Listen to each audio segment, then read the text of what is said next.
Hello friends, very good morning. So ఇవాళ editorial నేపాల్కి సంబంధించింది. Title ఏం చెప్తుంది? Losing trust. అంటే ట్రస్ట్ కోల్పోవడం, విశ్వాసాన్ని కోల్పోవడం, నమ్మకాన్ని కోల్పోవడం అనే సెన్స్లో మనకి ఇది వస్తుంది. So before we look into this editorial, let's look at these announcements. So మీకు మన ఇన్స్టిట్యూట్లో ఆఫర్ చేస్తున్న bank PO and clerk, SSC CGL, RBI grade B, English infinity, ఈ మూడు ఎగ్జామ్స్కి హెల్ప్ అయ్యే ఇంగ్లీష్ సెపరేట్గా కూడా తీసుకోవచ్చు. వీటికి హెల్ప్ అయ్యే క్వాంట్ సెపరేట్గా తీసుకోవచ్చు. ఈ కోర్సెస్కి we are offering 1 day free trial. So డైరెక్ట్గా you will get access to app. అంటే మీరు పేమెంట్ చేస్తే ఎలా ఉంటుందో అలాగే మీరు పేమెంట్ చేయకుండానే ఒకరోజు ఫ్రీ ట్రయల్ మీరు చూడొచ్చు. దీనికోసం భారతి మేడంకి కాల్ చేయాలి. ఇది మేడం యొక్క నెంబర్. మేడం కాల్ చేస్తే మీకు యాక్సెస్ ఇస్తారు ఫర్ 1 day. 1 day అయిన తర్వాత ఫీడ్బ్యాక్ తీసుకొని మీకు నచ్చితే you can make payment and take the course. మీకు నచ్చకపోతే you can continue in the normal mode. గుర్తుపెట్టుకోండి, ఇది మీరు క్లాసులు వినడానికో లేకపోతే ఏదో కొత్తగా నేర్చుకోవడానికో కాదు. ఎలా ఉంటాయి, ఒకవేళ మీరు జాయిన్ అయితే ఎలా ఉంటాయి అని చెప్పడం కోసం మాత్రమే. Only if you are seriously exploring our courses. LTX క్లాసెస్లో క్లాసెస్ ఎలా ఉంటాయి, సురేష్ సార్ బయట చెప్తున్నారు, లోపల ఎలా ఉంటుందో తెలుసుకోవాలి, బాగుంటే జాయిన్ అవుతాం అనుకుంటే మాత్రమే రండి. ఇందులో కొన్ని ఫ్రీ క్లాసులు వస్తాయి కదా అని చెప్పి వద్దు. ఎందుకంటే బయట యూట్యూబ్లోనే ఇంకెక్కువ ఉన్నాయి, దీంట్లో మేము ఎక్కువగా పెట్టట్లేదు. మీకు ఒక ఎక్స్పీరియన్స్ ఇవ్వడం కోసం ఇది చేస్తున్నాం. So please use it only if you're thinking of joining. Join అవ్వాలని రూల్ లేదు, కానీ ఆలోచిస్తే లోపల ఎలా ఉంటుందో తెలుసుకోవాలనుకుంటే దీన్ని యూటిలైజ్ చేసుకోండి. సిమిలర్గా యూపీఎస్సి. సో యూపీఎస్సికి కూడా వీఆర్ ఆఫరింగ్ ఫ్రీ ట్రయల్. యూపీఎస్సికి, ఏబిపిఎస్సికి, అలాగే టీఎస్పిఎస్సికి, గ్రూప్ 1 అండ్ గ్రూప్ 2 రెండింటికి కూడా 3 days ఫ్రీ ట్రయల్ ఇస్తున్నాం. ఎందుకంటే వీటికి సిలబస్ ఎక్కువ కాబట్టి, సబ్జెక్ట్స్ ఎక్కువ ఉంటాయి కాబట్టి we're giving 3 days free trial. దీనికి ప్రత్యూష మేడంకి మీరు కాల్ చేయాలి. Prathyusha madam is responsible for APPSC and TSPSC and UPSC. Bharathi madam is responsible for bank exams and SSC CGL exams. Fine. So let's begin today's editorial. So ఏం చెప్తోంది editorial? Despite Mr. Oli's loss, Nepal's opposition is still divided over an alternative government. Nepal prime minister KP Sharma Oli తను విశ్వాస తీర్మానంలో ఓడిపోయారు. Right, trust ఓట్లో ఓడిపోయారు. కాబట్టి so Nepal ప్రెసిడెంట్కి 2 ఆప్షన్స్ ఉంటాయి. డిజాల్వ్ చేయొచ్చు, లేదా అపోజిషన్లో ఎవరైనా సరే యునైట్ అయ్యి పార్టీ ప్రభుత్వాన్ని ఏర్పాటు చేస్తానంటే ఏర్పాటు చేసుకునే అవకాశాన్ని కల్పించవచ్చు. కానీ అపోజిషన్ ఈజ్ స్టిల్ డివైడెడ్, అంటే వాళ్ళు ఒక మాట మీద లేరు. ఆల్టర్నేటివ్ గవర్నమెంట్ ఎవరు ఏర్పాటు చేస్తారనే విషయంలో ఒక క్లారిటీతో లేరు అని అర్థం. Nepal Prime Minister KP Sharma Oli's loss of trust vote in Parliament on Monday comes at a particularly crucial time. Crucial టైంలో, చాలా ఇంపార్టెంట్ టైంలో ఈయన ఓటమి అనేది వచ్చింది. ద సెకండ్ వేవ్, ఎందుకు particularly crucial time? Because of the second wave of COVID-19 pandemic has not only ravaged India. ravaged అంటే damaged, కంప్లీట్గా డ్యామేజ్ చేసేసింది, అల్లకల్లోలం సృష్టించిందని. ఇండియాని మాత్రమే కాదు, but has also begun to effect its land locked neighbour Nepal. నేపాల్ని కూడా ఎఫెక్ట్ చేయడం, ప్రభావితం చేయడం మొదలుపెట్టింది. ఇక్కడ ల్యాండ్ లాక్డ్ అనే పథకం ఎందుకు వాడారు? It is surrounded by land on all 4 sides. నేపాల్కి అన్ని వైపుల నుంచి కూడా ఏముంది, మనకి ల్యాండే ఉంది. అందుకే ల్యాండ్ లాక్డ్ అని చెప్పి అన్నారు. Leaving citizens reeling under oxygen shortages, spikes in the daily case load and fatalities. So దీని అర్థం ఏంటి? What is the meaning of this reeling under? Reeling under అంటే స్ట్రగ్లింగ్ అండర్, అంటే నెత్తి మీద ఒక పెద్ద భారం వేస్తే మనం ఎలాగైతే ఆ భారాన్ని మోస్తూ, ఆ బరువుని మోస్తూ, ఆ బాధను అనుభవిస్తూ, ఇక్కడ చూసారా, ఆక్సిజన్ షార్టేజెస్ ఒక పక్క, డైలీ కేస్ లోడ్ పెరిగిపోవడం ఒక పక్క, ఫెటాలిటీస్ అంటే చావులు, డెత్స్, వీటి ద్వారా చనిపోతున్న ప్రజలు ఒక పక్క, ఇన్ని కష్టాల కింద నలిగిపోతున్నా అనే సెన్స్లో వాడతారనమాట. రీలింగ్ అండర్ అంటే అర్థం ఏంటి? Struggling under difficult situations, facing difficult situations, అంటే ఈ బరువును మోస్తున్నా అనే సందర్భంలో దీన్ని వాడతాం. ఆల్రెడీ సిటిజన్స్ ఈ కష్టాలన్నీ పడుతున్న ఈ టైంలో ఈ ల్యాండ్ లాక్డ్ నైబర్ ఎవరు? మన నేపాల్ ఏమో కోవిడ్-19 వల్ల ఎఫెక్ట్ అవ్వడం మొదలయ్యింది. Political instability. సో, బేసికల్‌గా ఎలా చెప్పారంటే has begun to effect its land locked neighbour Nepal leaving citizens అంటే దాని అర్థం ఏంటంటే నేపాల్ని ఎఫెక్ట్ చేసింది. తద్వారా నేపాల్లో ఉన్న సిటిజన్స్ ఈ బాధలన్నీ పడేలాగా, ఈ బాధల్లో ఉండేలాగా చేసింది. ఎవరు? COVID-19 pandemic. Political instability. Instability అంటే అర్థం ఏంటి? అనిశ్చితి, స్థిరత్వం లేకపోవడం is the last thing Nepal needs now. Already ఈ స్ట్రగుల్లో ఉన్నప్పుడు రాజకీయంగా సుస్థిరమైన పరిపాలన, ఒక క్లియర్ మార్గదర్శకాలు ఉండాలి, డైరెక్షన్ ఉండాలి. అది లేదు. అందువల్లే political instability is the last thing Nepal needs now. ఇలాంటప్పుడు ప్రభుత్వాన్ని గైడ్ చేసేవాళ్ళు, ప్రభుత్వ యంత్రాంగాన్ని గైడ్ చేసే స్థిరత్వం లేనప్పుడు అల్లకల్లోలం అయిపోతుంది. But the trust vote did little to resolve the issue of who will take over the role of leading the government. ఈ ట్రస్ట్ ఓట్, విశ్వాస తీర్మానం ఏదైతే ఉందో, ఇట్ డిడ్ లిటిల్. లిటిల్ అంటే nothing. Little without any article means nothing. ఏమీ చేయలేదు. దేనికి? To resolve the issue. Resolve అంటే అర్థం ఏంటి? పరిష్కరించడం. దేన్ని? The issue of who will take over the role of leading the government.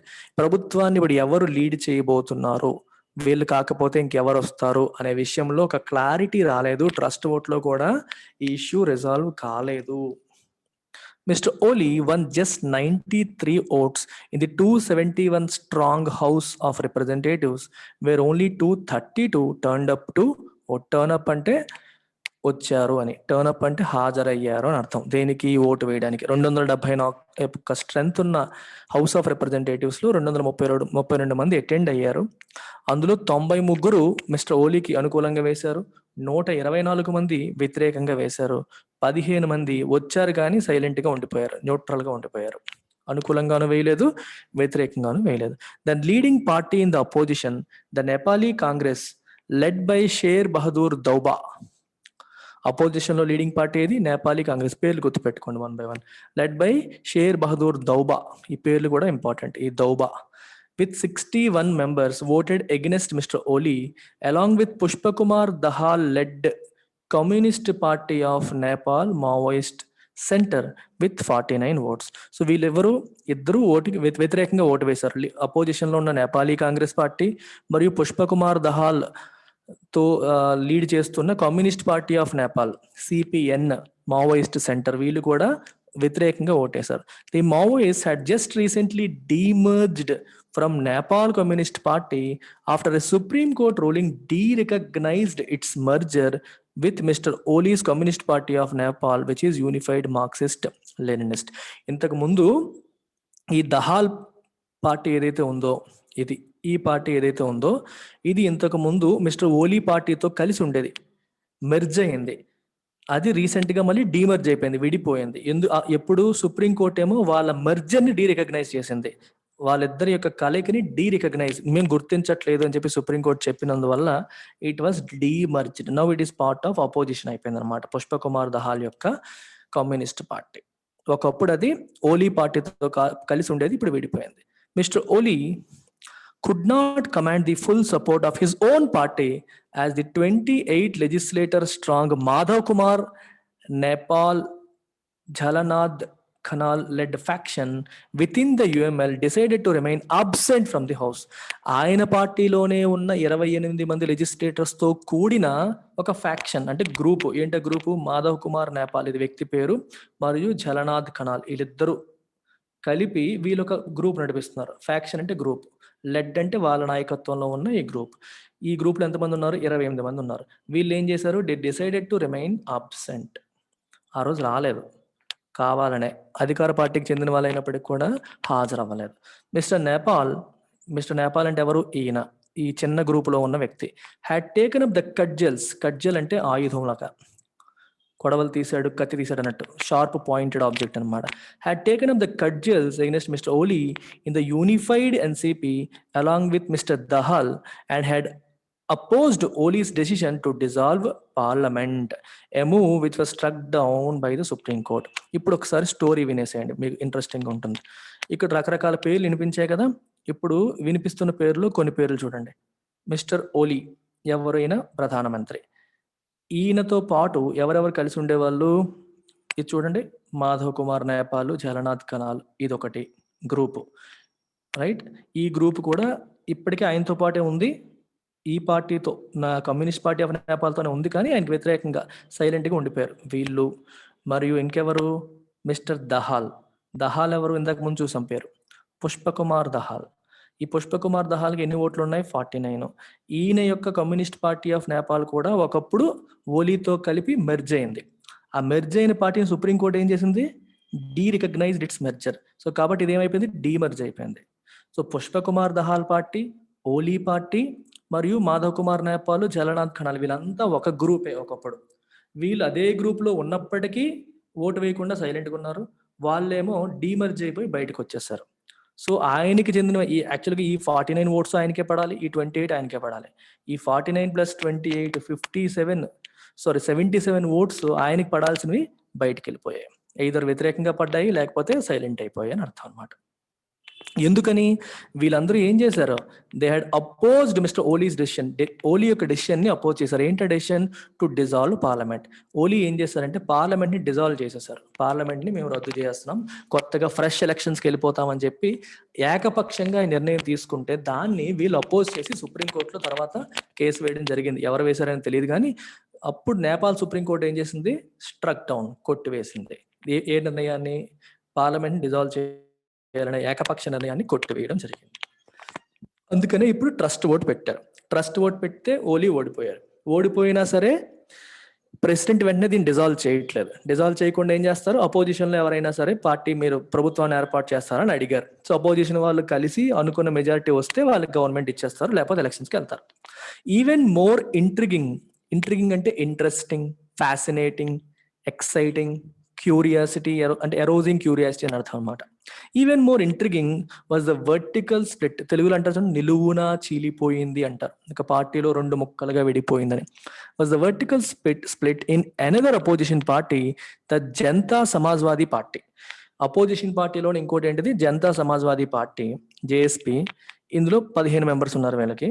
The 15 member Baburam Bhattarai Upendra Yadav faction voted against Mr. Oli, while the 15 member Mahanta Thakur Rajendra Mahato led group decided to stay neutral. చూడండి, ఈ పార్టీలో opposition party కదా ఇది, ఈ పార్టీలో మనకి 30 మంది ఉంటే 15 మంది ఏమో ఆయనకు వ్యతిరేకంగా ఓటేశారు, ఇంకో 15 మంది ఏమో సైలెంట్గా ఉండిపోయారు, decided to stay neutral. Opposition party కూడా ఒక మాట మీద నిలబడట్లేదు. While Mr. Bhattarai and Mr. Yadav have taken a clear ideological position in line with their stated goal of federally restructured Nepal state, favorable to the plain dwelling Madeshis, something that Mr. Oli had steadfastly opposed. The other faction is inclined to support Mr. Oli in order to wrest concessions for the Madeshis. ఇక్కడ మీరు అర్థం చేసుకోవాల్సింది, ఎవరి మాదేశీస్ ఎవరంటే మన భారతదేశపు అంటే ఉత్తరప్రదేశ్లో చెందిన వాళ్ళు, హిందూస్ కానీ ముస్లిమ్స్ కానీ, అంటే మన భారతదేశానికి చెందిన వాళ్ళు. నేపాల్లో మీకు, నేపాల్ అనేది మీరు ఒకసారి అబ్జర్వ్ చేస్తే కంప్లీట్గా ల్యాండ్ లాక్డ్. నేపాల్లో ఎక్కువగా కొండ ప్రాంతాలు ఉంటాయి. కొండ ప్రాంతాలతో పాటు లోతట్టు ప్రాంతాలు కూడా ఉన్నాయి, ప్లెయిన్స్ అనమాట, మైదానాలు, లోతట్టు ప్రాంతాలు కూడా ఉన్నాయి. ఆ లోతట్టు ప్రాంతాల్లో నివసించే భారత సంతతికి చెందిన ఈ జనాలనే మనం మాదేశీస్ అంటాం, రైట్. ఇది ఒక సెపరేట్ రాష్ట్రం కింద, ఈ ప్లెయిన్స్ లో ఉండే వాళ్ళంతా సెపరేట్ గా ఉంటారు. సో ఈ మాదేశీస్ని రిప్రజెంట్ చేస్తున్న వాళ్ళు ఇప్పుడు చెప్తున్న మన పార్టీ జనతా సమాజ్వాదీ పార్టీ అనేది ఈ మాదేశీస్ని ఎక్కువగా రిప్రజెంట్ చేస్తారు. సో ఈ పార్టీలో 2 గ్రూపులు అయిపోయాయి. ఈ 2 గ్రూపుల్లో చూడండి, ఒక గ్రూపు ఏం చేస్తుంది, mister Bhattarai and mister Yadav, వీళ్ళ గ్రూప్ ఏంటి, వాళ్ళు క్లియర్ ఐడియాలజికల్ పొజిషన్ తీసుకున్నారు. ఐడియాలజికల్ పొజిషన్ అంటే వాళ్ళు ఇది మా ఐడియాలజీ అని చెప్పి ఒక స్టెప్ తీసుకున్నారు, ఒక వైఖరి తీసుకున్నారు. ఏంటా వైఖరి, in line with their stated goal of a federally restructured Nepali state. అంటే అర్థం ఏంటి, మీరు ఎక్కువగా ఈ పదాలు వింటుంటాం, యూనిటరీ, ఫెడరల్. యూనిటరీ అంటే అర్థం ఏంటి, పవర్ అంతా ఒక్క సెంట్రల్ గవర్నమెంట్ దగ్గరే కేంద్రీకృతం అయితే దాన్ని యూనిటరీ అంటాం.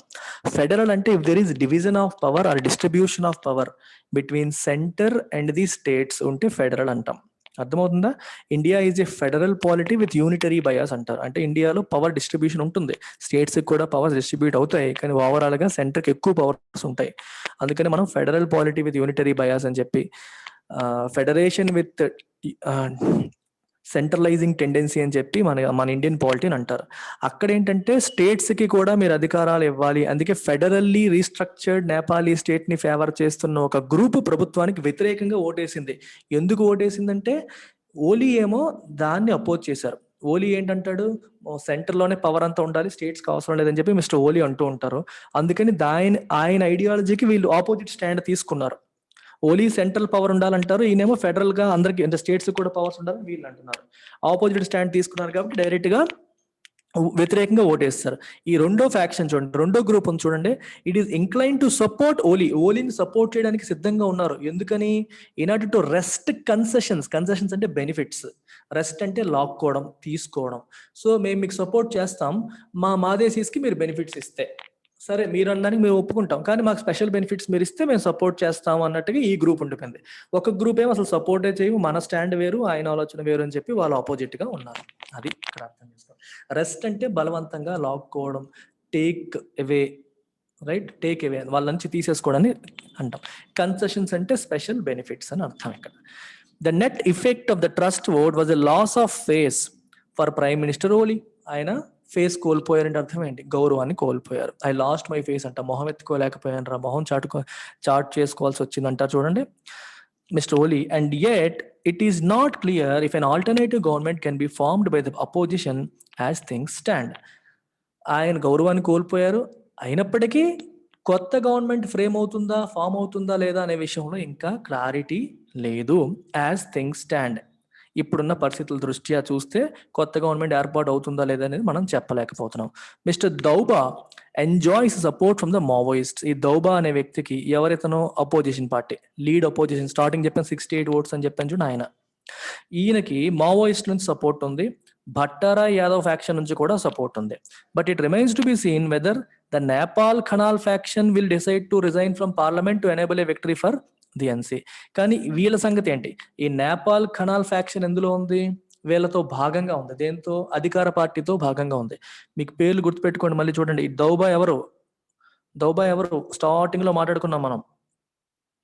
దిస్ దౌబా నేపాలీ కాంగ్రెస్ పార్టీకి చెందిన వ్యక్తి share Bahadur Deuba, opposition party. ఇది 61 members ఉన్నారు ఆయనకి. సో ఈయన ప్రభుత్వం ఏర్పాటు చేయాలంటే మరి మిగిలిన వాళ్ళు కూడా సపోర్ట్ చేయాలి కదా. ఆయనకి ఎవరి నుంచి సపోర్ట్ ఉంది? మావోయిస్టుల నుంచి సపోర్ట్ ఉంది. మావోయిస్టులు అంటే ఎవరు? డీమెర్జర్ అయిపోయింది చూడండి, ఆ పార్టీ మావోయిస్ట్ పార్టీ. ఏదైతే డీమెర్జర్ అయిపోయిందో అది మావోయిస్ట్ అనమాట. ఇది Pushpakumar Dahal lead communist party, వీళ్ళకి 49 votes ఉన్నాయి. సో వాళ్ళు సపోర్ట్ చేస్తారు దౌబాకి, అక్కడ ప్రాబ్లం లేదు. భట్టారా యాదవ్ ఫ్యాక్షన్ కూడా సపోర్ట్ చేస్తారు. వీళ్ళు ఎక్కడ? మాదేశీస్లో 2 ముక్కలు అయిపోయి చూడండి, 15-15, అందులో ఈ 15 కూడా సపోర్ట్ చేస్తారు. అయితే ఈ నేపాల్ ఖనాల్ ఫ్యాక్షన్ ఉంది చూడండి, 28 votes ఉన్న వాళ్ళు, వీళ్ళు ఈ నేపాల్ ఖనాల్ వీళ్ళ ఫ్యాక్షన్, ఇది ప్రస్తుతానికి ఓలీతో భాగంగానే ఉన్నారు. సో వీళ్ళు సపోర్ట్ చేయాలంటే అక్కడ నుంచి రిజైన్ చేసి చేస్తారా లేదా అనేది క్వశ్చన్ మార్క్ అని చెప్పి అన్నారు. will decide to resign from parliament to enable a victory for the NC. అంటే వాళ్ళు రిజైన్ చేసేసారు అనుకోండి, వీళ్ళు గెలిచేసినట్టు అని చెప్పి అంటున్నారు. ఆ లాజిక్ ఎందుకు వచ్చిందో మరొకసారి చూడాలి, నేను చూడలేదు. రిజైన్ చేయడానికి వీళ్ళు గెలవడానికి సంబంధం ఏంటో మరి క్లారిటీ లేదు. Nepal's political class has been more often than not caught up in political tugs of war with frequent changes in regimes, despite the people reposing their faith in democratic institutions through 2 Jan Andolans. The first removing absolute monarchy and the second enabling a constitutional republic. So basically ఇక్కడ ఏం రాశారంటే Nepal's political class has been more often than not, ఎప్పుడు కూడా caught up in political tugs of war. Tug of war అంటే ఒక తాడు పట్టుకుని అటు ఇటు లాగుతుంటారు చూడండి, నాకు అధికారం అని చెప్పి ఎప్పుడు వాళ్ళు కొట్టుకుంటా ఉంటారు. With frequent changes in regime అంటే పరిపాలనలో ఎప్పుడు పడితేప్పుడు మార్పులు. డిస్పైట్ ద పీపుల్ రీపోజింగ్ ద, ప్రజలు డెమోక్రాటిక్ ఇన్స్టిట్యూషనే కావాలని చెప్పి మళ్ళీ వాళ్ళ నమ్మకాన్ని వీళ్ళ చేతిలో పెడుతున్నప్పటికీ కూడా ఎలా పెట్టారు ప్రజలు? త్రూ జన్ ఆందోళన్స్. 2 సార్లు జన్ ఆందోళన జరిగింది. ఎలా జరిగింది ఇది చూస్తే మీకు అర్థమవుతుంది. 2 సార్లు జరిగింది.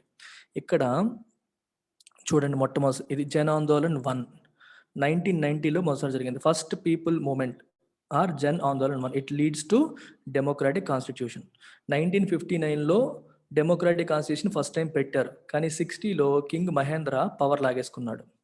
1990లో ఈ మొనార్కీకి వ్యతిరేకంగా ప్రజలు ఆందోళన చేశారు, జన ఆందోళన 1. దానివల్ల డెమోక్రాటిక్ కాన్స్టిట్యూషన్ వచ్చింది, డెమోక్రసీ వచ్చింది.